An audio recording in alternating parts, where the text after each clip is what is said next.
ॐ सहना भवतु सहनौ भुनक्तु सह वीर्यं करवावहै तेजस्विनावधीतमस्तु मा विद्विषावहै।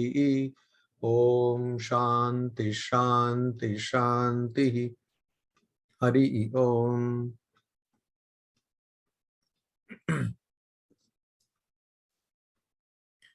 So today we will see the final part of the commentary of Bhagavad Pada Shankaracharya on the fourth sutra of the Brahma Sutra. As we have already seen, the first four sutras are important because they are representative of the four chapters of the Brahma Sutras, which have, according to Bhagavad Pada Shankaracharya, 555 sutras. And here he is elaborating on why it is logical or it makes sense that a new treatise or a new text has to be started for the sake of understanding Brahman. The objection of the Mimamsaka philosopher was that since already there are the Vedas and already there are various scriptures or texts, philosophical treatises, and finally there is the Dharma Sutra, which starts with the Sutra Athato Dharma Jigyasa, also called the Mimamsa Sutra or the Jaiminiya Sutra. So what is the necessity to start another text to know Brahman? So now Shankaracharya has properly explained that Brahman is indeed different from Dharma, and Brahman is indeed different from an injunction or the action done out of an injunction of the Vedas.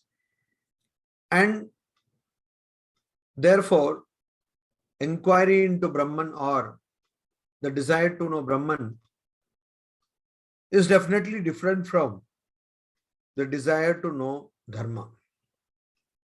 He says, Evam cha sati, that being the case, Athato Brahma Jigyasa, Evam cha sati, that means the case being that Brahman is known independently from means of knowledge, and it is not a subsidiary for some other activity. That being the case, Athato Brahma Jigyasa, the first sutra, that means now therefore desire to know Brahman. Iti, like this, tad vishayaha, regarding that particular subject, prithak shastra arambaha upapadyate. It is logical or it makes sense to start a particular treatise, prithak, separate, distinct treatise, shastra, for the sake of understanding or for the sake of knowing Brahman. Pratipatti vidhi paratvehi athato dharma jigyasa ityeva arabdhatvat na prithak shastram arabhyeta. Pratipatti vidhi paratvehi, because paratve, it is related to pratipatti, contemplation, vidhi, injunction on contemplation. Therefore, there is already a particular treatise which is related to injunction on contemplation. That is the Dharma Sutra or Mimamsa Sutra, Athato Dharma Jigyasa. It starts like that. So now, therefore, in desire to know Dharma. Ityeva, in this manner, Arabdhatvat, because it has been already started, na prathak shastram arabhyeta. So we don't need to begin a separate text in order to contemplate, in order to understand the injunction, Vedic injunction on contemplation. Arabhyamanam cha evam arabhyata. And even if such a text had been started, even if one were to start such a text, then it would have been started like this. Athatah parishishta dharma jigyasa iti. That would have been started like this, because already there is Dharma Sutra, Mimamsa Sutra, a complete text which already covers the desire to know Dharma. That means it covers the inquiry into Dharma. And so there is no point in starting another text which deals with Vedic injunctions, because Dharma, according to Jaimini, is this: the propelling force or the karma or the Vedic activity, Vedic ritual that is done out of obedience to Vedic injunctions. So it has been already taken care of in the Dharma Sutras. Therefore, we don't need to start another treatise. And even if we were to start another treatise, because then the logic would be that there are so many things and it's a vast subject, so we don't need to limit it to only one text. For example, if someone were to read or study calculus, one might need more than one textbook. So why can't one have more than one treatise for the sake of understanding Dharma? That could be a logic, fair enough. And so Shankaracharya says, if that is the logic, arabhyamanam cha evam arabhyata. Even if another text had to be started to understand Dharma, then it would be started like this. What? Athatah parishishta dharma jigyasa. This is the appendix, or this is the additional desire to know Brahman. That means this is a additional text, the remaining dharma, parishishta dharma, remaining dharma or additional dharma, to know that. Otherwise, one might have the idea that in the first treatise, somehow the purpose of knowing dharma was not fulfilled, and that is why this second treatise is necessitated. So here, whatever dharma has not been known by the first text will be known by the second text. That kind of a beginning has to be done. Like in the book we see publishing, book industry, one edition comes and then it is sold out and there are some corrections are made, and then a second edition is brought out. Things are added, new information is added, third edition is brought out, like that. So parishishta dharma jigyasa. Why? Because already dharma has been discussed. So this is additional, whatever was remaining, whatever has not been said in the previous treatise is said here. That would have been the beginning. That would have been the beginning. Iti athatah kratvartha purushartayoho jigyasa itivat. So also it will be like, just like in the Purva Mimamsa Sutras, it is there in the 4th chapter. Athatah kratvartha purushartayoho jigyasa. Kratu artha purushartayoho jigyasa. So the jigyasa, desire to know, kratvartha purushartha. The purpose of a Vedic, kratu means a Vedic sacrifice, the purpose of human life. Itivat.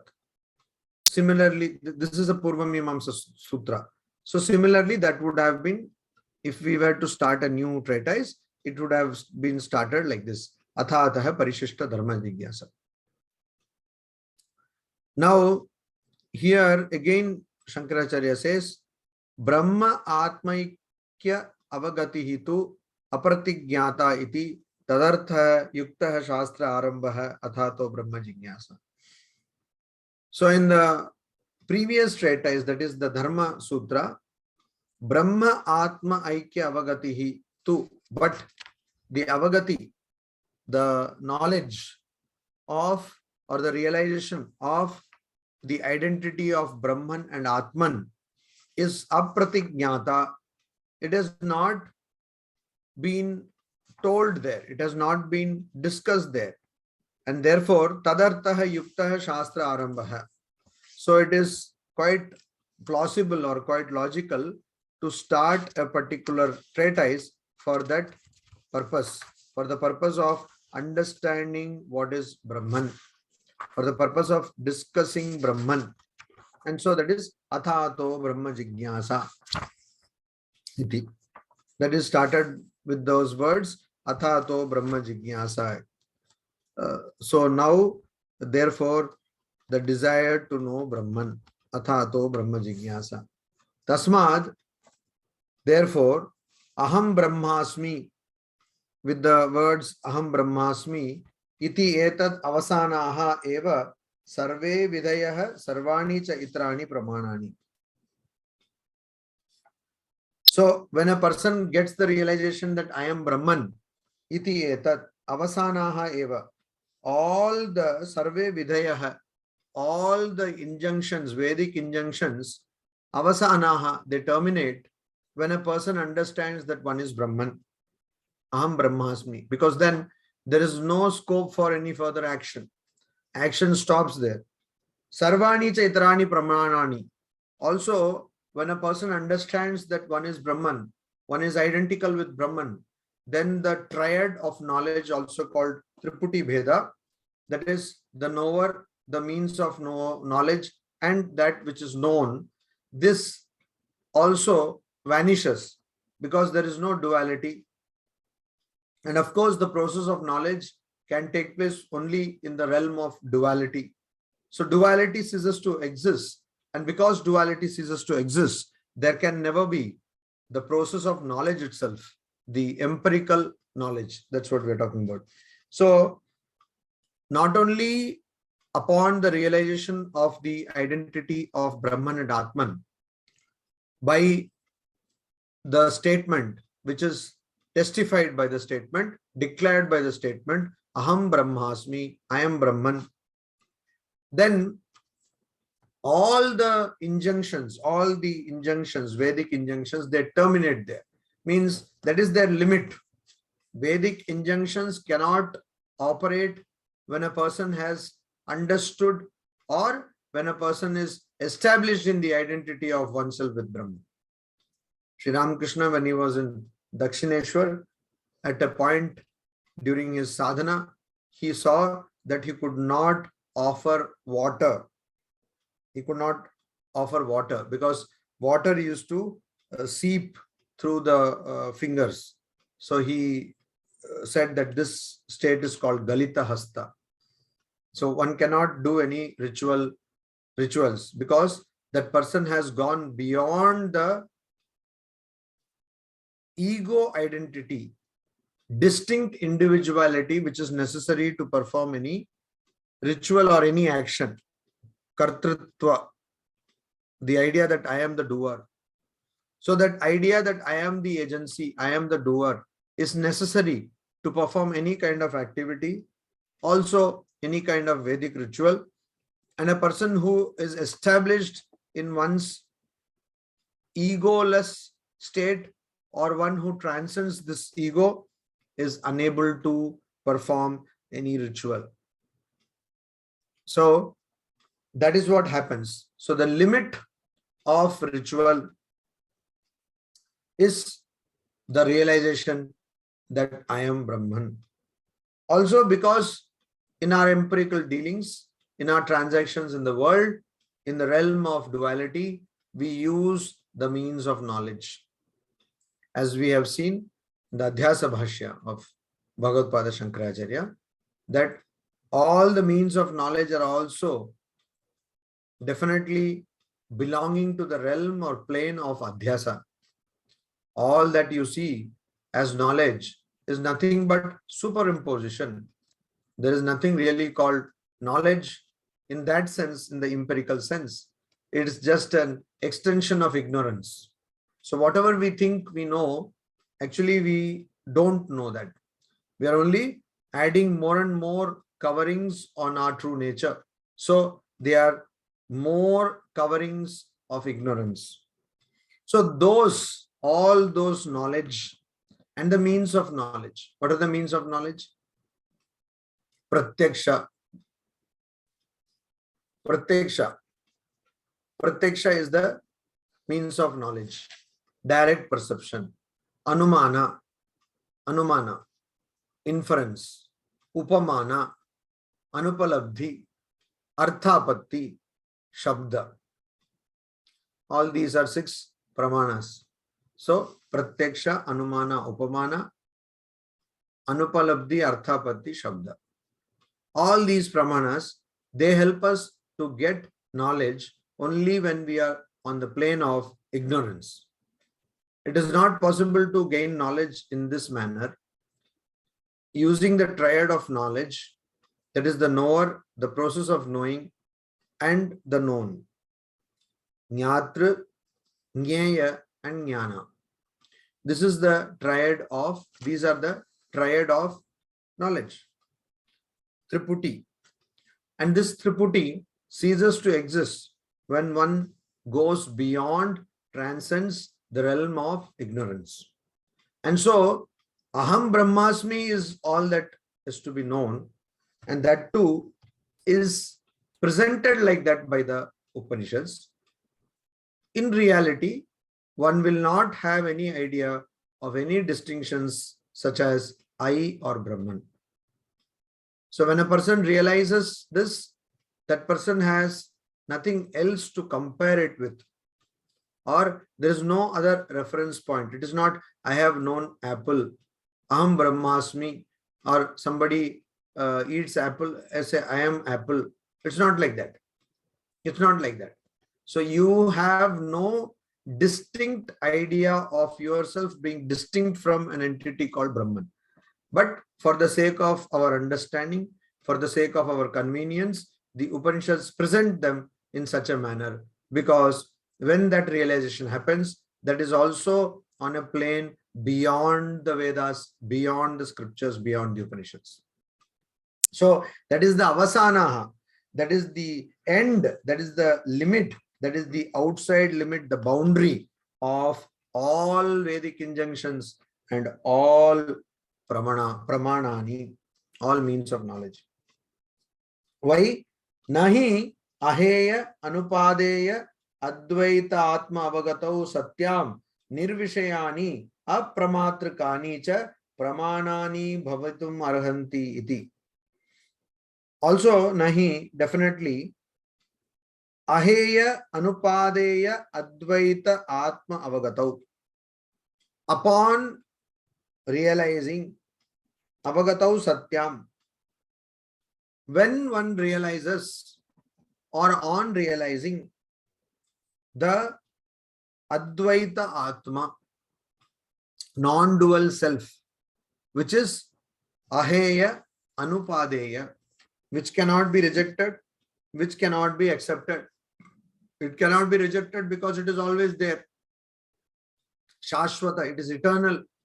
How can you reject something which is eternal?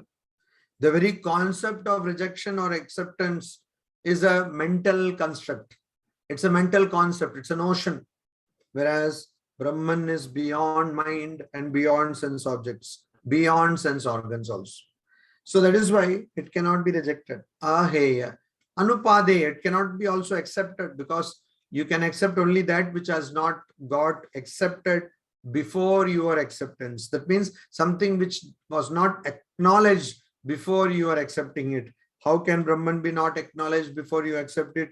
It has been there always.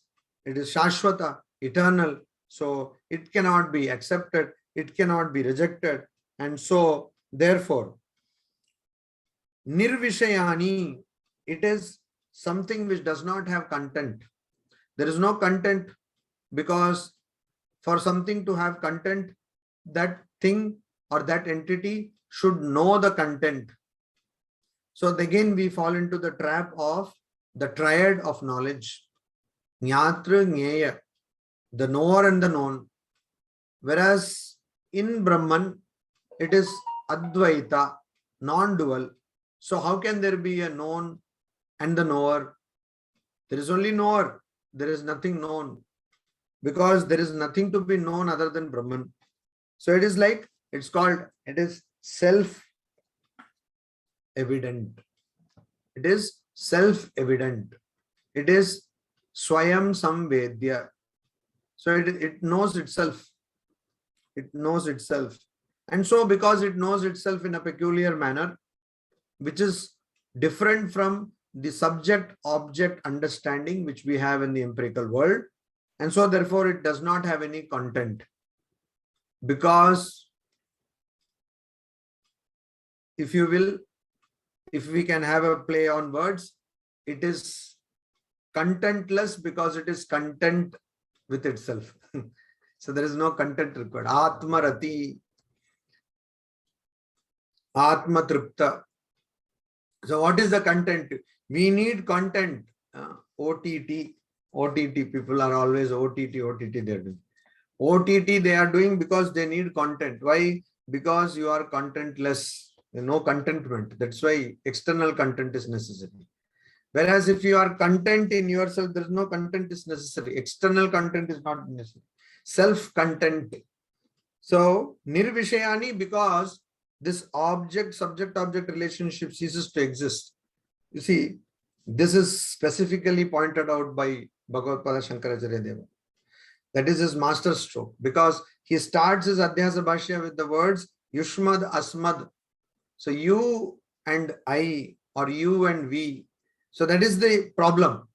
And when you attain the knowledge of Aham Brahmasmi, I am Brahman, that there ends this problem. All differences vanish.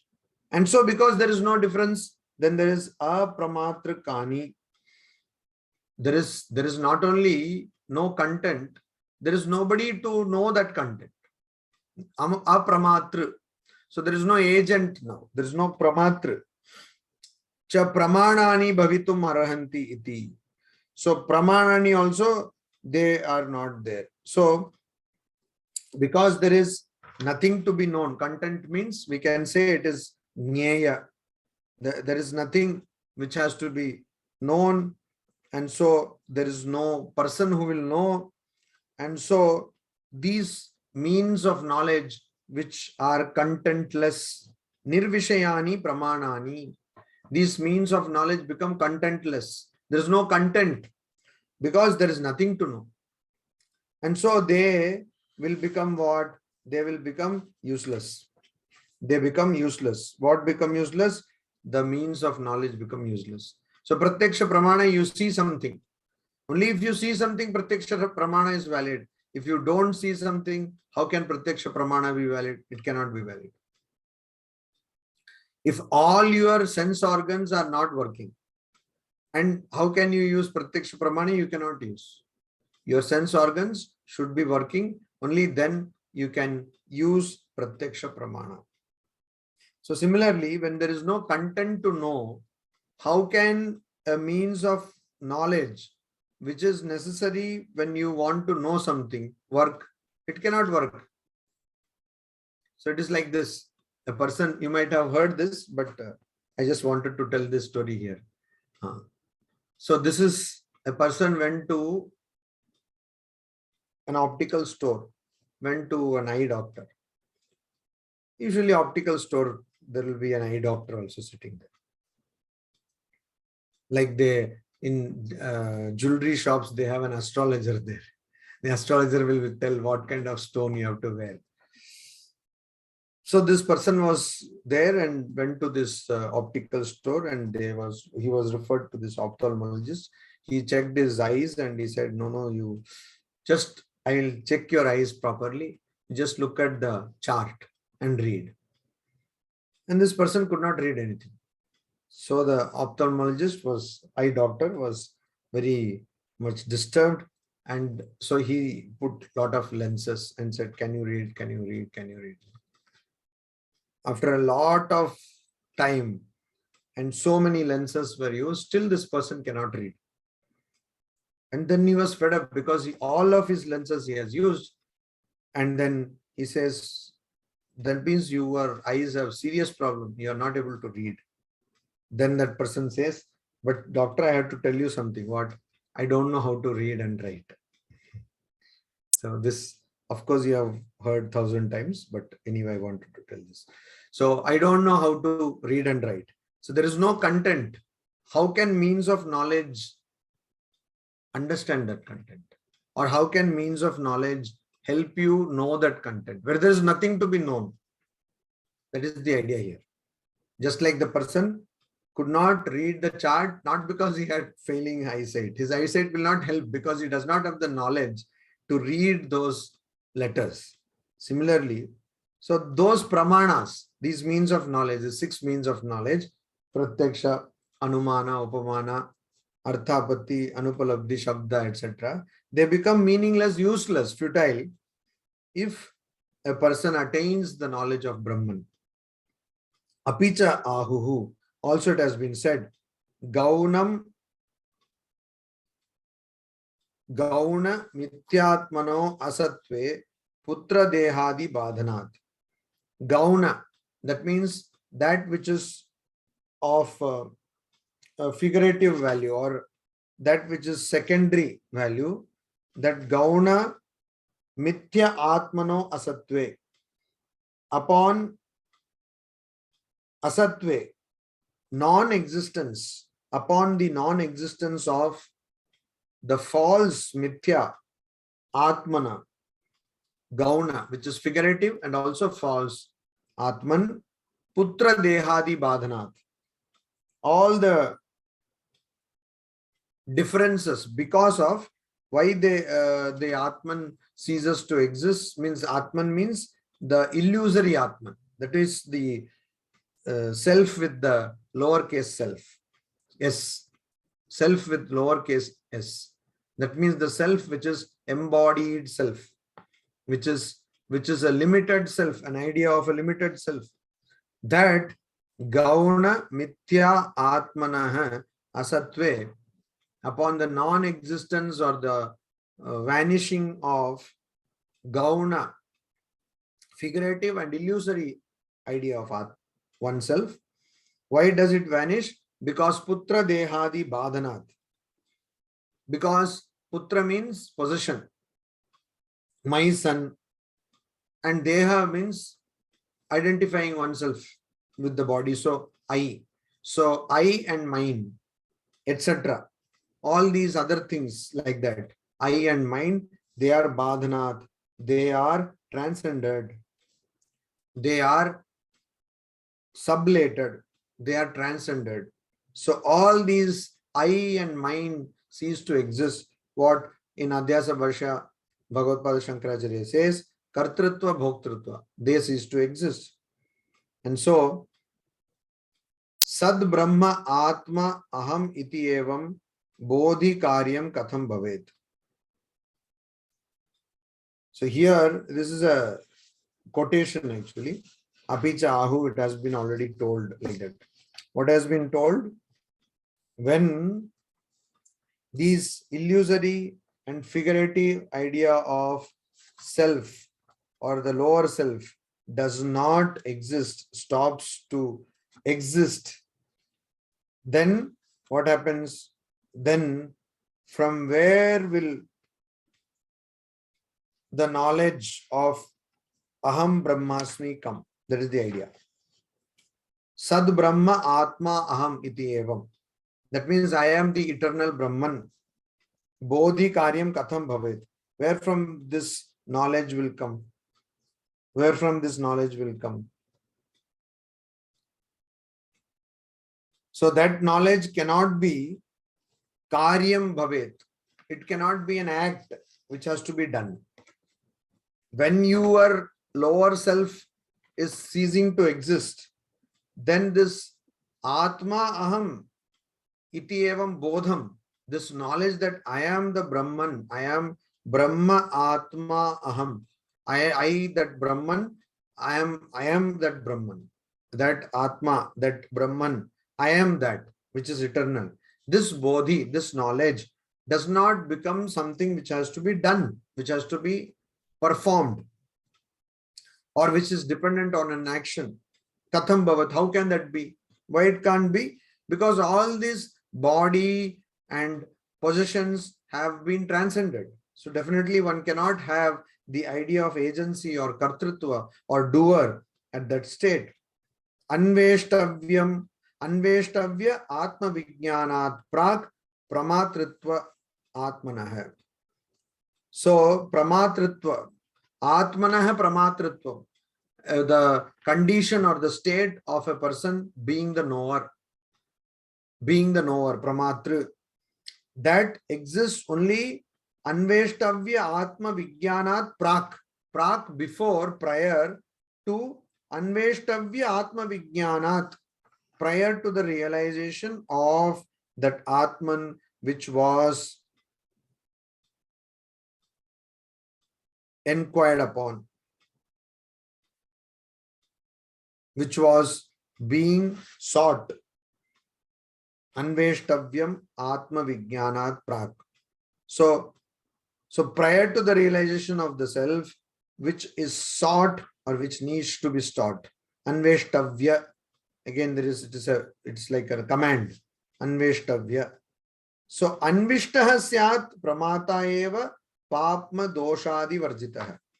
And once it is known, Anvishtaha Syat, once it is realized, once the Atman is realized, then Pramata Eva, the knower itself, Papma Dosha Adi Varjitaha, is free from dosha, defects like papa, etc., sins, etc. And so, Dehatma Pratyaya Yadvat Pramanatvena Kalpitaha.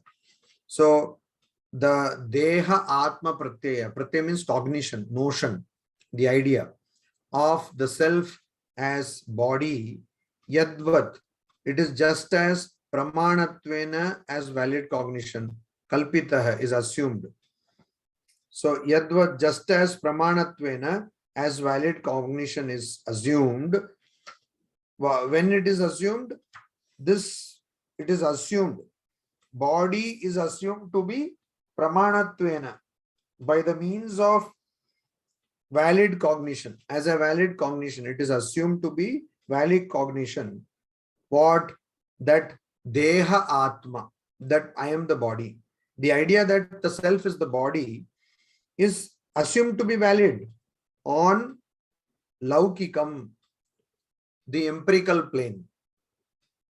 So I am sitting here, and if I say, oh, no, this is not Narasimhananda, then people will promptly take me to the loony bin. That's what it is called, loony bin. Here we have one in Kozhikode also. It's in a place called Kudravattam, very good place. So Kudravattam, I think, literally would mean horse circle. Does not mean anything anyway. So there, if you go to the north, they will say Agra. Little to the east, there is Ranchi is there. There is also, it is there.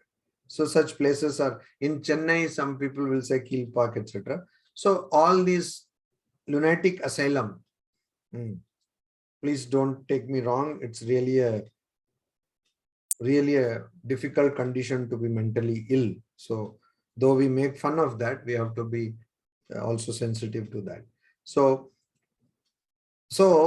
in empirical dealing, definitely people assume the self to be the body. Similarly, Yadvad Pramanatvena Kalpitaha Laukikam Tadvad Eva Idam Pramanam tu Atmanishchayat. So Tadvad Eva Idam Pramanam tu Atmanishchayat. Similarly, this Atmanishchayat. Atmanishchayat means till Atmanishchayat. Till one is certain about the true nature of self, only till then this body is considered to be proper pramana, a proper self. Only till one attains the knowledge of one's true nature. Only till then it is considered to be it's considered to be oneself. Only till then it is considered to be oneself. So this is the idea. So here ends the Chatursutri Bhashya, means the Bhashya of the first 4 sutras. Here it ends. So as I had told you, there is this Ratna Prabha. This Ratna Prabha, which is actually the translation of Ratna Prabha, is the commentary by Govinda Ananda, and it has been translated into Hindi and it is available from Chaukhamba publication, translated by a person called Bole Baba in 4 volumes. So now we go into the 5th sutra. Till now we saw that each sutra was an adhikarana also. So every adhikarana, first 4 sutras, they were also part of adhikarana. Now, so this is the 5th sutra. 5th sutra starts the 5th adhikarana. 5th adhikarana is from the 5th sutra to the 11th sutra. Now, what is the adhikarana called? It is called Ikshati adhikarana. Ikshati adhikarana. Now, from here, the first chapter is devoted to quashing the statements of other philosophical schools. So Shankaracharya will take up one by one other philosophical schools and he will simply destroy them. It means he will set them aside, but he will actually destroy them. So Ikshati adhikarana. Here, the whole thing in sum is this. In the Upanishads, as we know, Brahma Sutras are a discussion on the Upanishads, Upanishadic statements, to analyze them, to understand their meaning. Very good. So in the Chandogya Upanishad, there is this statement, Tad aikshata bahusyam prajaye yeti tat tejo asrjata. So that principle, it aikshata, it desired or it saw, it foresaw or it desired, bahusyam prajaye yeti, let me become many, tat tejaha asrjat, and so it created teja, means Agni.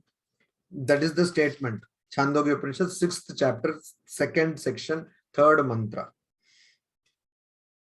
So here the question is that Tadaikshata, this is called Tad Aikshata, that thought or that desired or that foresaw, that saw, etc.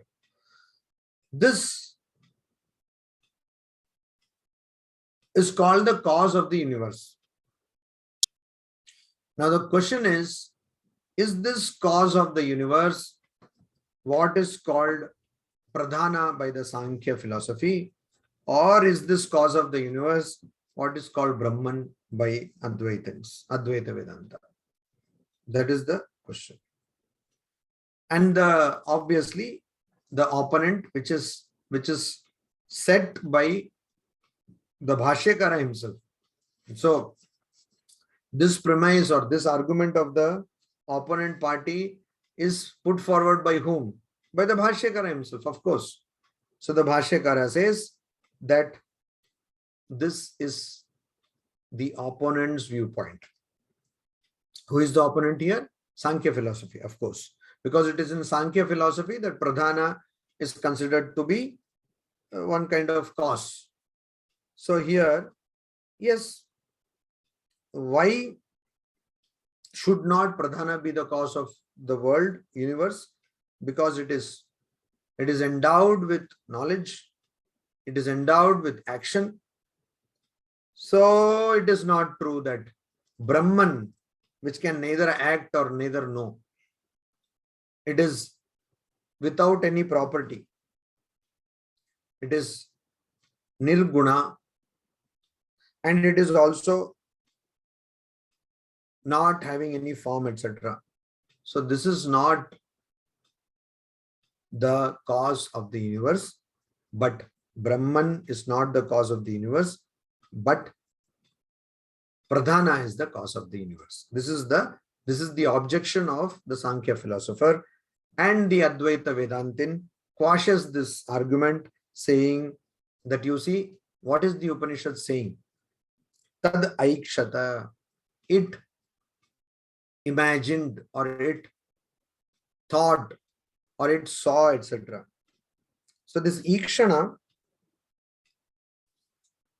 this particular activity of thinking, or this particular activity of even seeing, etc., is what has caused the universe,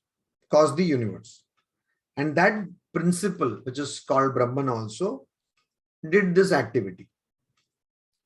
So that means only somebody who can do some activity can be considered the cause of the universe. That means it has to be sentient. It is a sentient principle. It is not a non-sentient principle. Chaitanya, Chetana is there. So it is a conscious, sentient principle. Pradhana, according to Sankhya philosophers themselves, Sankhya philosophy itself, Pradhana is a non-sentient principle. And because it has got no sentience, how can it think? It is not possible. So it is not possible that non-conscious or non-sentient Pradhana is the cause of the universe. And in Brahman, it is not true that there is no knowledge or no action.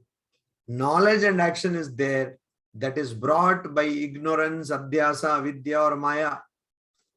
So it appears as though there is knowledge and action.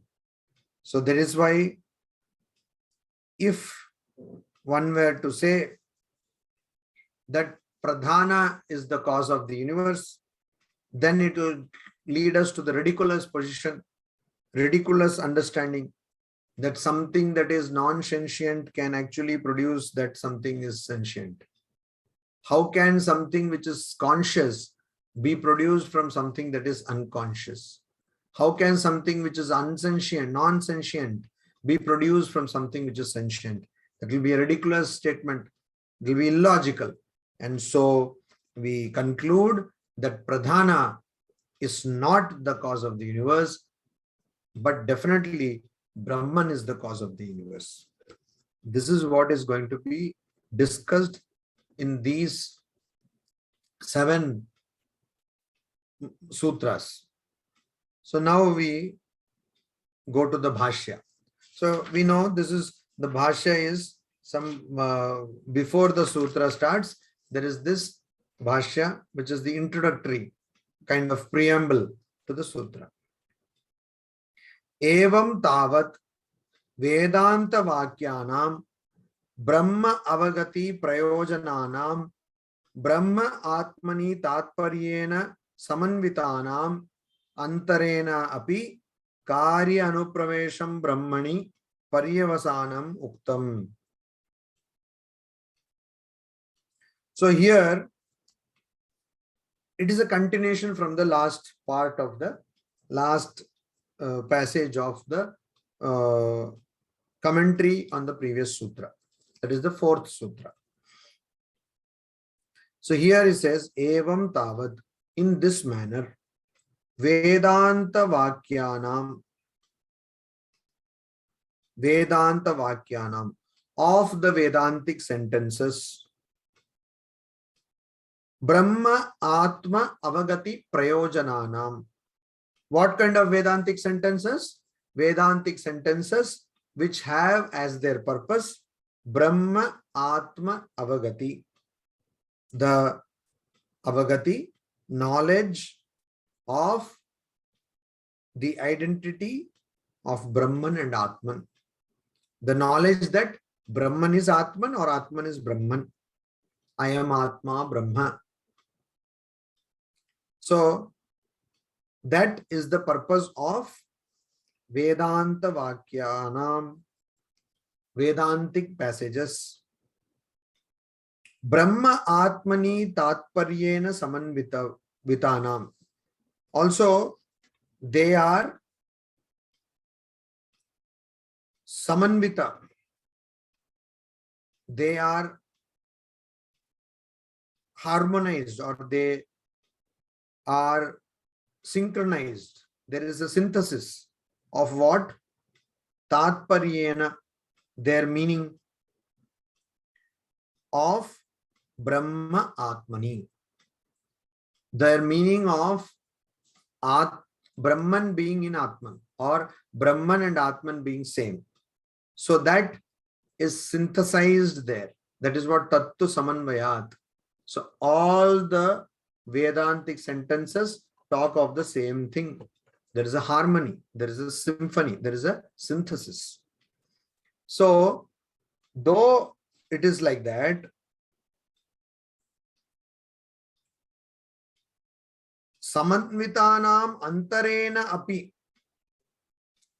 even if there is no such synthesis, even if there is no connection between these Vedantic sentences and the knowledge of the identity of Brahman and Atman, Karyanu pravesham Brahmani paryavasanam uktam. Even then, Karyanu pravesham vina, even without any kind of activity, even then they are Brahmani paryavasanam. They terminate or they end in Brahman. What ends in Brahman? Those Vedantic passages or Vedantic sentences. So Vedantic sentences don't require anything to be done. That is the idea. Nothing has to be done. Nothing has to be accomplished. Karya anupravesham antarena api. Even without the anupravesham, introduction, or the connection, association with a karya activity, even without that, antarena api, it all ends in Brahmani, in the knowledge of Brahman or in Brahman. Uktam, this we have already said. Brahmacha sarvagyam sarvashakti jagad utpatti sthiti nasha karanam iti uktam. Also it has been said, it has also been said, where it was said, Shastra Yonitvat, in that particular. Also in another sutra also it was told. So Shastra Yonitvat Sutra it was told, and Shastra Yonitvat means it is the source of all the scriptures. And before that, the second sutra, Janmadhyasya Yatah, from which all this comes. Janmadi Asya Yatah, all this Janmadi Asya, birth, etc. of this Yatah, from which it comes. So there it has been already told, Yato va imani bhutani jayante, quoting from the Taittiriya Upanishad. So it has been told, Brahman is Sarvagyam, omniscient, Sarva Shakti, omnipotent, Jagat Utpatti Sthiti Nasha Karanam.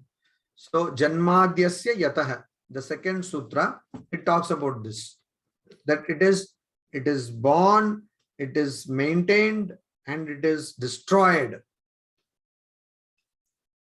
This universe is born, it is maintained, and it is destroyed by Brahman.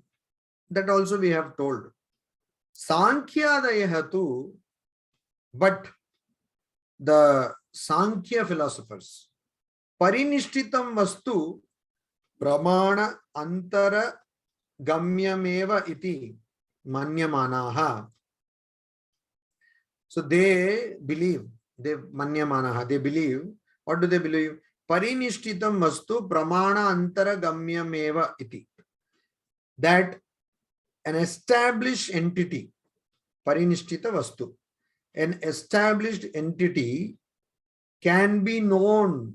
Gamya means known only through means of knowledge. Pramana antara gamyameva iti. Means of knowledge which are different from Vedic passages or Vedantic passages. That means different from Shabda. So Sankhya philosophers believe that an established entity can be known only through means of knowledge other than Shabda, other than Vedanta or Vedas. Pradhanadini karana antarani anumimanaha tat paratayaiva Vedanta vakyani yojayanti. So also Pradhanadini, Pradhana, etc. Pradhana and so on. Karana antarani. So here, according to Advaita Vedantins, we believe that Brahman is the cause of the birth, sustenance, and dissolution of this universe. Whereas Sankhya philosophers, they believe that Pradhana and so on, other causes, they anumimanaha, they infer or they presume or they infer other causes of the birth of this universe.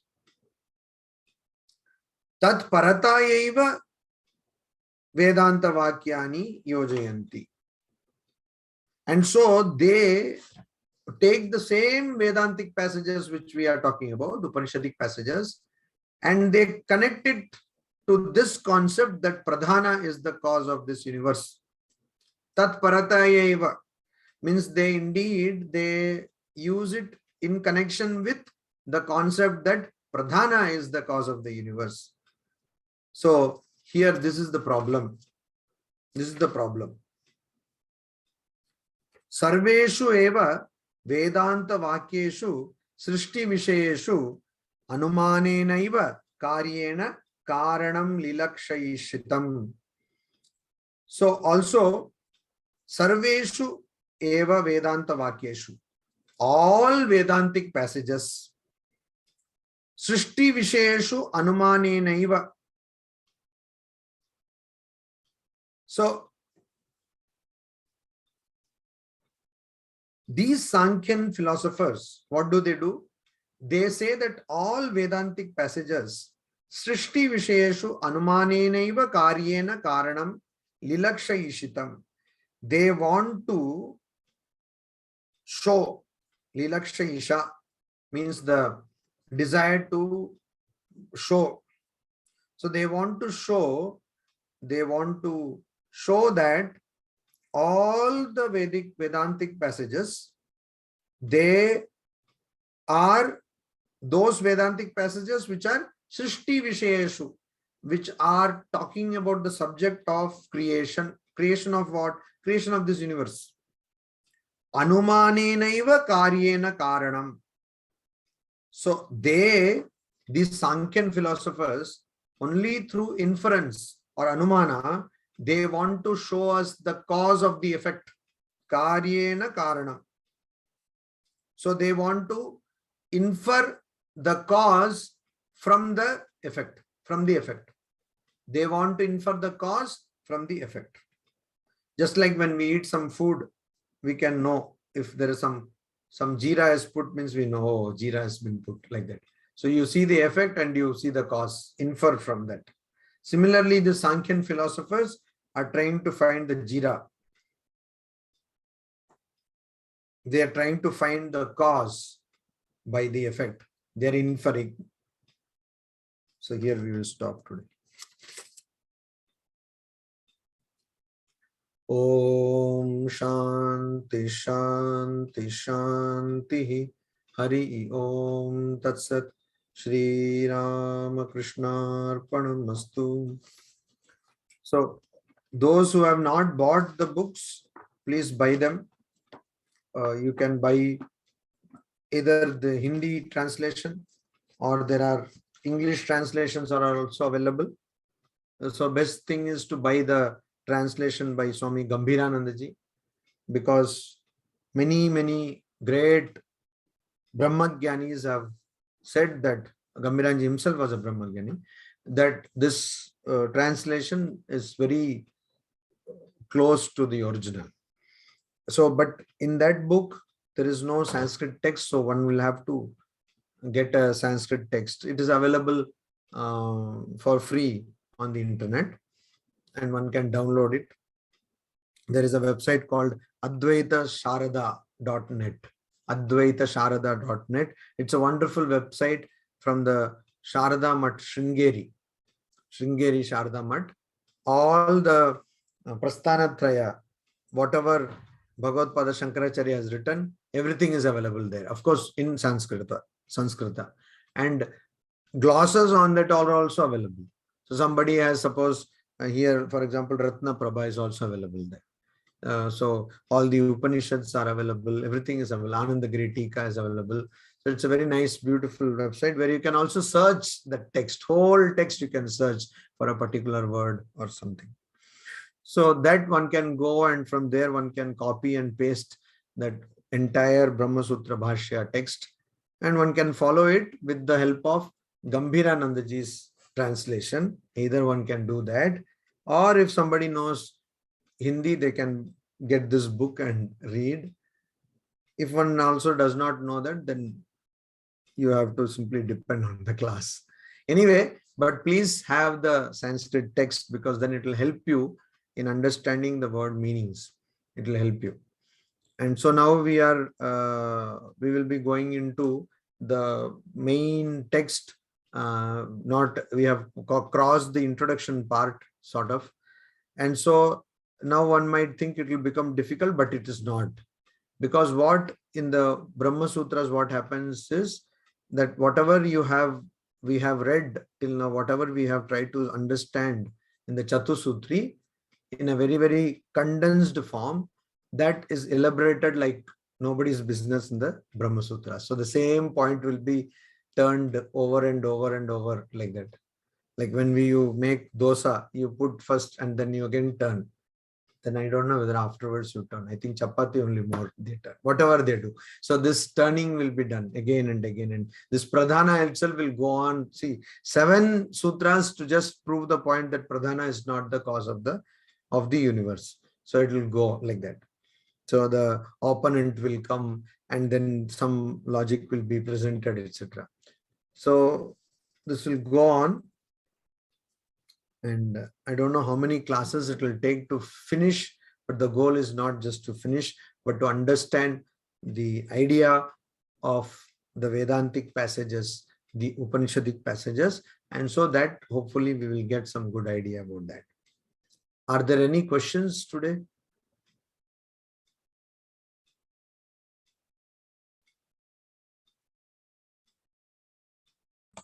Hari Om Swamiji, I have this book with me, this Gambhiranandaji's book, but no Sanskrit words. That's what I said. There's no Sanskrit, so you can go to that website, website Advaita Sharada.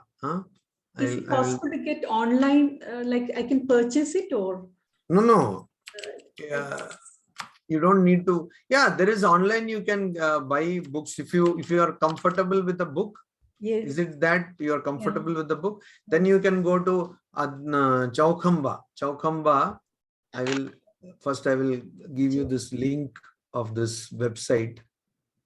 If you are comfortable with the book, then you can do 2 things. I don't know how it is, whatever is convenient for you. One thing is you can go here, copy the entire text and put it in a Word file. So it's what it's called open font, okay, Unicode font.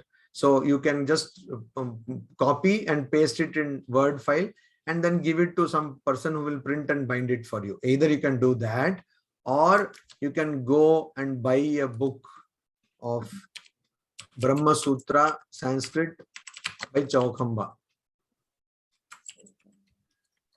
Sanskrit Shankara Bhashya by Chaukhamba. You can do that also. Either way, it is okay. I have a Malayalam with me, Swamiji. This from Hridayananda Swamiji's book is there. No, but no. That does not have Shankaracharya Bhashya. It does not have, yes. So there is no point in that. Okay. You need to have Shankaracharya Bhashya. You need to have, I think this book will serve your purpose. because it costs some 200 rupees or something. That's all right. You can, you are going to spend, I am saying all right. What a nice thing. Anyway, this book you can order. Just click and order this book. So there is a small explanation in Hindi, but it should not matter. It's 195 pages. So they have put all the entire Shankara Bhashya is there.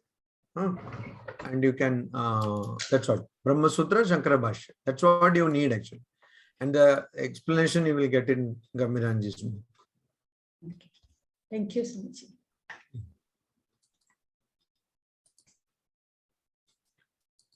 Because unless you follow the text, it will be very difficult to follow it actually.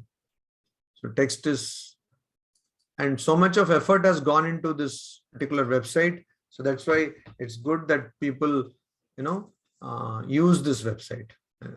I say use this website because so much of effort has gone into this website. There is another website also, you might be knowing, IIT Kanpur Gita Super Site. So there also so many things are there. It's still work under progress. Gita Super Site. Work in progress, sorry, not work under progress. Work in progress.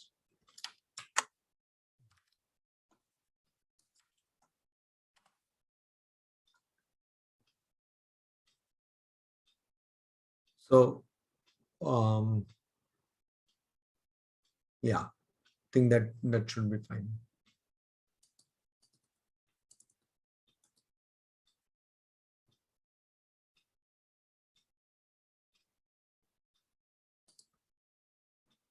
Any other question anyone has?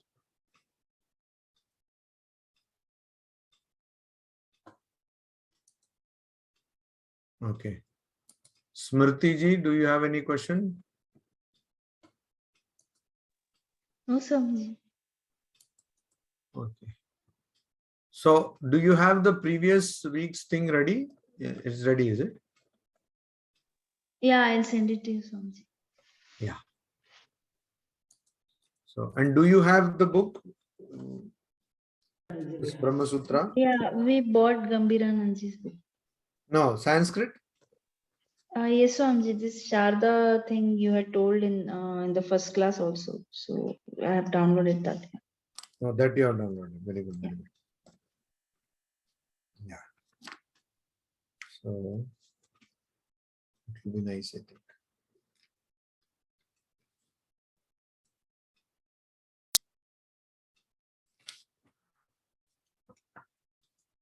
The text is wonderful text. We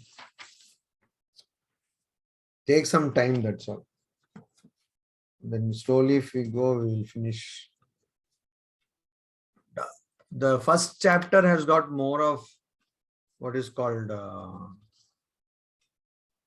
polemics. Means some point is raised, then it is quashed, etc. Afterwards, it becomes simpler. Okay, so wish you a very happy new year, which I did not tell you. So actually, it should be told in the beginning, but I'm telling you, whatever. So another layer of ignorance, nothing is. So, okay. So day after tomorrow, we will be seeing the other portion. I think it should not be much difficult. It should be, one should be able to handle that, hopefully. So there is an idea that Mimamsa Sutras will also be discussed. So because one does not find that online, or it is not easily found, Mimamsa Sutras explanation. So if by God's grace, this once we can finish this, then we can go to Mimamsa Sutra. Once somebody studies Brahma Sutras, one will understand why it is important to study the other philosophies also. Unless one studies the other philosophies, one will not get an idea of what is rejected in the Brahma Sutras, what is said that it is not correct. So, because a lot of quotations from the Mimamsa Sutras will be there, particularly in the first chapter. Okay, so Namaste, Shubharatri.